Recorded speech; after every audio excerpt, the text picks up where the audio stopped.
Առցանց ուսուցման խնդիրները, մաս 3, էկրանի մյուս կողմում։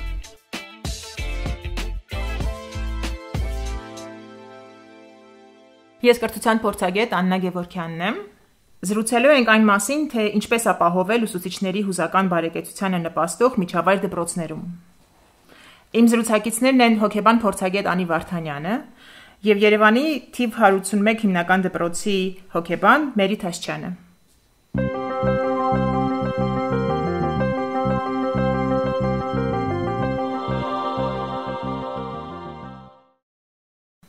Մերիջան, խնդրեմ սկսենք նրանից, որ դուք ներկայանաք, մի փոքր պատմեք ձեր փորձից։ Մերի Թաշչյան, այժմ աշխատում եմ համար 181 հիմնական դպրոցում որպես հոգեբանի ուսուցիչ։ Ինչքան ժամանակ աշխատում եք դպրոցում? 2 տարի է։ Ինչով է տարբերվել համավարակի սկսելու ժամանակը, հա? Եթե անցումը հեռավարին նկատի ունեք, այսպես ասեմ, հեռավար կրթությունը երևի անակնկալ էր եւ անսպասելի էր բոլոր ուսուցիչների համար, ինչպես նաեւ ծնողների։ Լինելով որպես հեռավարի ուսուցիչ, ով աշխատում էր խմբի հետ եւ նաեւ տանը ունենալով բալիկներ, ովքեր աշխատում էին իրենց ուսուցիչների հետ, տարբեր խնդիրների բախվեցինք։ Առաջինը, Zoom հարթակ, Zoom ծրագիր, երևի թե երբ որ սկսեց ուսուցիչների մեծ մասը, տոկոսային հարաբերություն չնշեմ, որովհետև չեմ տեսել ուսումնասիրության արդյունք, այնուամենայնիվ պատրաստ չէր Zoom-ով աշխատելով։ Նրանք միանում էին, երեխաները փորձում էին խանգարել, մեկը ձայնն էր անջատում, մյուսը ուսուցիչը դասներ բացատրում Zoom-ի գրատախտակին, երեխան ինքն էր, փորձում ուսուցչի գրածը մաքրել եւ հետեւաբար ստացվում էր սկզբնական փուլում կարծում եմ բոլոր դպրոցները այս խնդրին կբախվեին, անարդյունավետ աշխատանք։ Այնուհետև որոշեցինք դպրոցում ստեղծել ինքնօգնության խմբեր, ավելի երիտասարդ մասնագետներ, ովքեր համակարգչին ավելի լավ էին տիրապետում, այստեղ մենք գործ ունենք նաև 60+ ուսուցիչների հետ, ովքեր նույնիսկ տարրական գիտելիքներ չունեին համակարգչից, ու երբևիցե չէին մտածում, որ համակարգիչը դառնալու է իրենց առօրյայի կամ աշխատանքի մի մասը։ Հետևաբար ինքնօգնության խմբեր ձևավորվեցին, 4-5 ուսուցչի հանձնարարվեց, որպեսզի նրանք դառնան մարզիչներ այն ուսուցիչների համար, ովքեր չեն տիրապետում ծրագրերին։ Նույնիսկ տնայցեր կազմակերպվեց, որտեղ ուսուցիչների համար քաշեցին այդ Zoom հարթակի ծրագիրը, իհարկե հիմա աշխատում են Teams-ով, ոչ թե Zoom-ով։ Zoom-ին հրաժեշտ է տվել մեր դպրոցը եւ հետեւաբար այդ խումբը, ինքնօգնության խումբը ուսուցիչների տնով գնաց, նույն դպրոցի, ուսուցիչներ էին, ովքեր ավելի լավ համակարգչային գիտելիքներից ավելի լավ էին հասկանում եւ հետեւաբար սկսեցին օգնել։ Մենք մոտ 1 ամիս հետո ունեինք արդյունք, որ բոլոր ուսուցիչները այդ ծրագրերից օգտվում էին, բոլոր ուսուցիչները գոնե կարողանում էին միացնել, թոշակի անցած ուսուցիչները հատկապես եւ անջատել։ Մեկ այլ խնդիր էր առցանց գործիքներից օգտվելը։ Կտակը կրթության նախարարությունը կազմակերպեց ծրագրեր մոտ 4 ամիս տևողությամբ, մինչև այժմ էլ շարունակվում է, որ հեռավարի ժամանակ ուսուցիչները գործածեն առցանց գործիքներ։ Դա Quizzes-ներ, տարբեր այլ ծրագրեր էին եւ հետեւաբար որ դարձնում էր այդ ծրագրերը հեռավար աշխատանքը ավելի արդյունավետ։ Դուք խոսում եք մի շատ կարևոր օղակի մասին, որը որ այդ փոխօգնության խմբերի ստեղծումն էր։ Արդյոք կային նման խմբեր մինչև համավարակի առաջանալը, այդ մի հարց, եւ երկրորդ հարցը, ինչպես է հնարավոր նման մենթորական ցանցը պահել նաեւ հետագայում։ Չկար նման ձևավորված խմբեր, բայց կարծում եմ գիտեք, որ կրթության նախարարության նույն ծրագրով ստեղծվել էր մենթորական խմբեր, մենթորներ, որոնք վերապատրաստվել էին կրթության նախարարությունում եւ բաժանվել էին դպրոցներին, որպիսի վերապատրաստեն ուսուցիչներին։ Դա վերաբերում էր ընդհանուր ներառական կրթությանը։ Ինքնօգնության խմբերը կարծում եմ նաեւ իրենց մոդելներով ստեղծվեց, ամեն դեպքում մինչեւ հեռավարի անցնելը նման խմբեր չկար, կար անձը անձին օգնելու սկզբունքը կամ անձը խմբին օգնելու սկզբունքը, բայց չկար ձևավորված ինքնօգնության խմբեր։ Ինչ անել, որպեսզի նման խմբերը գոյատևեն դպրոցում։ Իմ անձնական կարծիքն է, ես մտածում եմ, հատկապես անցյալ ապագայի, հայլին լինելու սկզբունքով մտածում եմ, որ բռունցքը պետք է ուժեղ լինի։ Կա գործակիցը, որ պետք է ինքնօգնության խմբերը գոյատևեն ամուր լինեն իշա դպրոցի, իշա տվյալ դպրոցի, այստեղ ասեմ, հա, տվյալ դպրոցի համբավի, այստեղ դպրոցն եմ առանձնացնում, որովհետև միգուցե մեր դպրոցն է պատրաստ չէր ուրիշ դպրոցի տրամադրել այդ ծրագրերը։ Մենք եսա կենտրոն ենք եւ հետեւաբար բռունցքը ուժեղ է, ինքնօգնության խմբերը գործուն են եւ աշխատում։ Այսինքն ղեկավարության դերը բավականին մեծ է, այս առաջնային է, այո։ Առաջնային։ Ինչ անել, որպեսզի դպրոցի հոգեբանի դերը կարևորվի եւ նույնպես դառնա առաջնային ուսուցիչների հետ հատկապես։ Բարի, ուրեմն դիմել են հեռավարի շրջանում շատ ուսուցիչներ, երբ որ արդեն հրամանը տրվեց կրթության նախարարության կողմից, որ արդեն հեռավար են կանցնում, նույնիսկ ունեցանք ուսուցիչներ, ում համար շտապօգնություն էր եկել, իրենք պարզապես չէին հասկանում այդ ամեն ինչից, բայց երբ որ անդրադարձանենք մի քանի ամիս առաջվա, որ նոր ծրագրեր էին ուզում, համակարգչային, հա, գիտելիքներ էին ուզում սովորել, ես նույն ուսուցիչներին հիշում եմ, որ իրենք ասում էին, որ ինչներիս է դա պետք, այսինքն ինքնակրթության բացակայության հետևանքով, ինքնակրթության, տարրական գիտելիքներ չունենալու հետևանքով համակարգչի առումով եմ ասում, նրանք բախվեցին այդ խնդրին, եւ հետեւաբար օգնությունը հետեւյալն էր, թե ինչպես անեն, որ դասարանում իրենց լսեն, եւ հոգեբանի կողմից խորհրդատվությունը հետեւյալն է եղել, որ նախ երեխաների հետ միանալուց առաջ պետք է ծնողների հետ, հա, խնդիրը հարթել։ Այսպիսի մի խոսք կա, ասում եմ, մենք բոլորս ունենք խնդիրներ, որովհետև մենք բոլորս ունեցել ենք ծնողներ։ Այսինքն ծնողը անտարբեր է երեխայի նկատմամբ, երեխան անուշադիր է դասին։ Ծնողը կողքը նստած է, գիտի իր երեխան վարքային խնդիր ունի, երեխան հնարավորինս կարգ ու կանոնով է դասին հետևում։ Նման խորհրդատվություններ են տրվել են առանձին, փակ խորհրդատվություններ, հա, անձի սկզբունքները հաշվի առնելով եւ հետեւաբար միմյանց օգնելու արդյունքում անընդհատ հաղթահարում էին խոչընդոտներ։ Առցանց գործիքների վերապատրաստումը ինքս էլ անցակրթության նախարարության կողմից սկսեցի խաղալ երեխաների հետ, միևնույն ժամանակ խաղով գիտելիքներ տալ, հա, նպատակները massամբ կամ ամբողջությամբ հասնելու համար։ Փոքր նպատակներ ընտրեցի եւ հասա massամբ։ Այսինքն այստեղ ինքնակրթության գործոնն եմ ես առաջնայինը դիտարկում։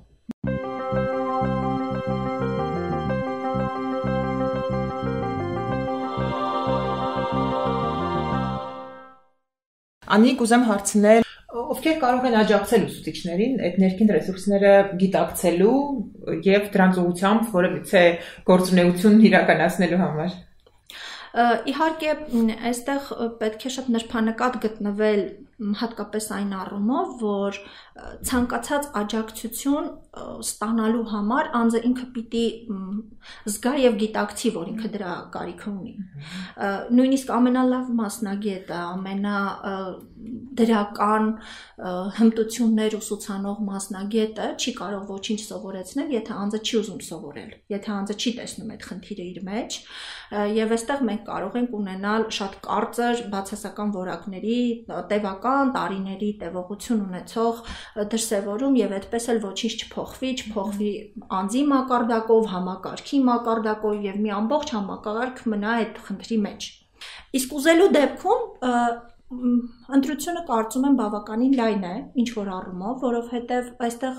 իհարկե շատ կարևոր է, որ դա լինի գրագետ, մասնագիտական միջամտություն։ Իհարկե հոգեբանական գիտելիքները կարող են օգտակար լինել եւ հոգեբանի աջակցությունը շատ կարևոր է։ Այս տեսանկյունից ես շատ կարևորում եմ դպրոցի հոգեբանի եւ ուսուցիչների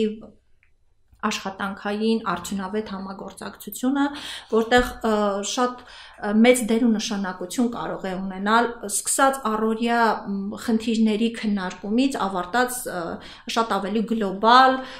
արժեքների, իմաստների քննարկման խնդիրներ, որոնք շատ ակտուալ կարող են լինել տարբեր փուլերում։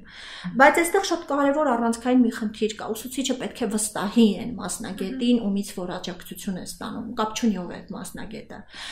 Այստեղ բազմաճյուղ է հարցը, հա, մի կողմից ինչու ուսուցիչը չի վստահում, եթե այսպես շատ փորձենք մանրացնել, հա, խնդիրը վստահողի մեջ է, թե վստահություն առաջացնողի, պիտի ասեմ, որ շատ տարբեր կարող են լինել խնդիրները։ Մի կողմից այո, կարող է ուսուցիչը շատ իր մոտեցումների շրջանակներում ավելի քիչ ճկունություն ցուցաբերել եւ մտածել, որ ինքը աջակցության կարիք չունի, ինքը չի տեսնում որևէ աջակցության անհրաժեշտություն, պետք չի որ իրեն օգնեն եւ այլն, եւ որևէ մասնագետ, այդ թվում հոգեբան, ընդ որում եթե այստեղ կա այնպիսի տարիքային տարբերություն, որ ուսուցիչը իր աշխատանքային փորձով գերազանցում է հոգեբանի աշխատանքային փորձին, միանշանակ դիտարկվելու է անհրաժեշտության բացառում այս դեպքում։ Բայց մյուս կողմից սա չի փակում դռները եւ երբևէ պատճառաբանություն չպետք է լինի դպրոցում աշխատող հոգեբանների համար, որտեղ հիմնականում եւ հնչում է այդ պատճառաբանությունը, որ ուսուցիչները պատրաստ չեն ուզում ընդունել։ Միանշանակ այս գործոնով ուղակի սահմանափակել այս աջակցության անհրաժեշտությունը ավելի քան գրագետ չէ կարծում եմ, որովհետև հոգեբանն ինքն էլ պիտի աշխատանք տանի, որպեսզի ստեղծի համապատասխան պատշաճ մթնոլորտ, վստահության մթնոլորտ եւ իր կատարած աշխատանքով կարողանա ներկայացնել դրա անհրաժեշտությունը։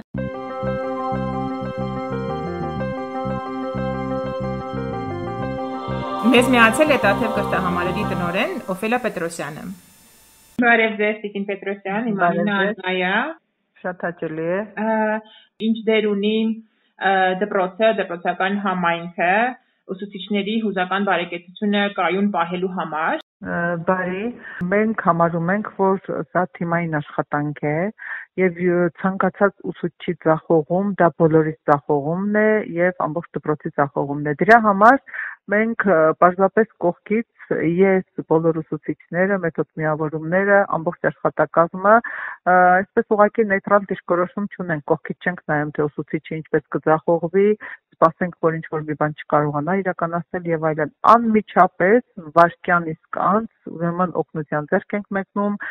շատ ինտենսիվ փոխադարձ դասալսումներ կան, առարկայական դրվածքների կազմակերպումներ, ուսումնասիրություններ, քննարկումներ, մենք շատ այսպես եռուն առօրյայով ենք ապրում եւ չասեմ, որ հեռավար կրթություն իրականացնելու ժամանակ, ասենք, այդ փորձի փոխանակումը ավելի շատ էր կամ ավելի քիչ էր, որովհետև միշտ դա կա։ Հիմա մի փոքր այս ուսումնական տարեսկզբից սկսած մի փոքր պասիվ իրավիճակ է, ելնելով այս պարտադրված համավարակի կանոններից, պարտադիր օրենքներից, բայց դարձյալ խիստ մասնակի, ուրեմն մեկ դասալսողի ներկայությամբ դասեր կազմակերպվում են։ Դասալսողը դասարան է մտնում հիմա իր աթոռով, ասենք, նեյտրալ, որևէ մեկի սեղանին չի կպնում, որևէ մեկի դասագիծ չի վերցնում եւ այլն, բայց դա մշտական գործընթաց է, մշտապես գործընթաց է եւ առանց դրա, առանց քննարկումների, մեզ մոտ քննարկումները չափազանց անաչառ են եւ ասվում է մինչեւ վերջին բառը, վերջին ասելիքը եւ իհարկե պահպանելով խստիվ քննարկումների բարեկրթությունը, որ մարդը պետք է ունենա նաև լսելու կուլտուրա եւ կարողանա հավուր պատշաճի օգտվել գործընկերոջ կամ իր ղեկավարի տված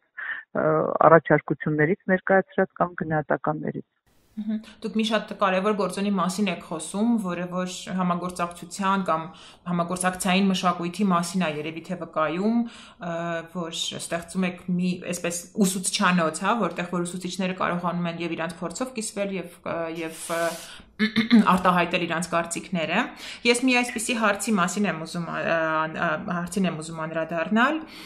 Արդյոք դուք կարևորել եք կամ ապագայում մտածում եք կարևորել հենց հուզական բարեկեցությանը վերաբերող մասնագիտական զարգացման ինչ-որ վերապատրաստումներ, հա, ինչպես օրինակ ուսուցիչը կկարողանա կառավարել իր, չգիտեմ, հույզերը, ինչպես կարող է սթրեսային իրավիճակներում ապահովել բալանսավորված նմանատիպ թեմաներ ինչքանով են արդիական ձեր ուսուցիչների համար եւ ինչքանով կարող են լինել արդիական ապագայում։ Ես կարծում եմ, որ դա չափազանց արդիական է, նորից նշեմ, որ ոչ միայն ուսուցիչների համար, այլ ամբողջ հայության համար, ես կասեի, ամբողջ ազգի համար,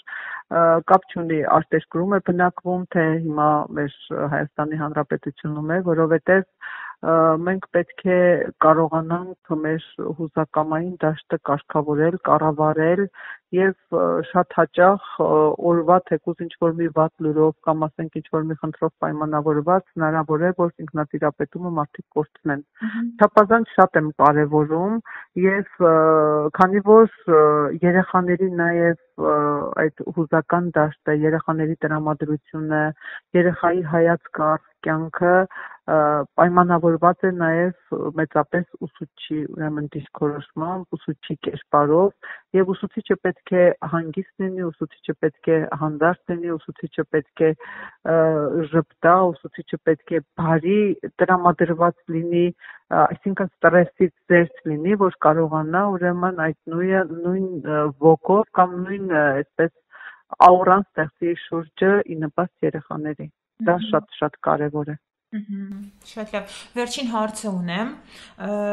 Ձեր դպրոցը առանձնանում է իր մոտեցմամբ կամ իր մշակույթով, նաև իր ազատությամբ, որոշ հարցերի շուրջ լուծումներ փնտրելու գործում։ Ես կուզեմ, որ դուք առանձնացնեք միգուցե 1-2 խորհուրդ, որ կտաք ձեր գոլեգաներին, առայն թե ինչպես է հնարավոր աջակցել կամ ստեղծել այդ համագործակցային ու աջակցող մթնոլորտը մեր հանրակրթական դպրոցներում։ Ինչը կարող է աշխատել։ Նախ առաջին հերթին երևի հարգանքը ուսուցչի անձի իր կերպարի նկատմամբ եւ ուսուցչի աշխատանքին տված գնահատականը, ճիշտ գնահատականը։ Դա չափազանց կարևոր է, որպեսզի ուսուցիչը, ցանկացած երևի անձնավորություն, ցանկացած աշխատանք կատարող արարող անձնավորություն, առավել եւս ուսուցիչը պետք է իրեն գնահատված զգա, որպեսզի ներշնչված լինի նոր արարումների, նոր բարիքներ ստեղծելու։ Կարծում եմ, որ պետք է հարգել ուսուցչին, պետք է արժևորել իր աշխատանքը եւ ինչու ոչ պետք է պետական մակարդակով նաեւ ասենք մեծ աջակցություն լինի ուսուցչական կազմին, որովհետեւ չափազանց կարեւոր է շատ հաճախ զուգահեռ է անցկացվում ուսուցչի եւ բժշկի աշխատանքի միջեւ այն առումով, որ մարդկության զարգացման գործում իրենց անուրանալի ավանդն ունեն այս երկու մասնագիտությունները, այո, չափազանց կարևոր է ուսուցչի աշխատանքը եւ այդ իսկ առումով պետք է հարգել, մեծարել, գնահատել ուսուցչին, որպեսզի կարողանաս արդյունքը բարը տեսնել քաղել։ Շատ շնորհակալ եմ ձեզ, ձեր դպրոցի վերաբերյալ փորձով կիսվելու համար, շատ հետաքրքիր էր լսել, թե ինչպես է դա ձեզ մոտ աշխատել, ու շատ շնորհակալ եմ ձեր ժամանակի համար։ Շնորհակալ եմ ձեզ մեծ։ Փոդքասթը պատրաստվել է Քաղաքացիական հասարակության աջակցությունը Հայաստանում առցանց կրթությանը ծրագրի շրջանակում Կրթության, գիտության, մշակույթի և սպորտի նախարարության աջակցությամբ և Ասիական զարգացման բանկի ֆինանսավորմամբ։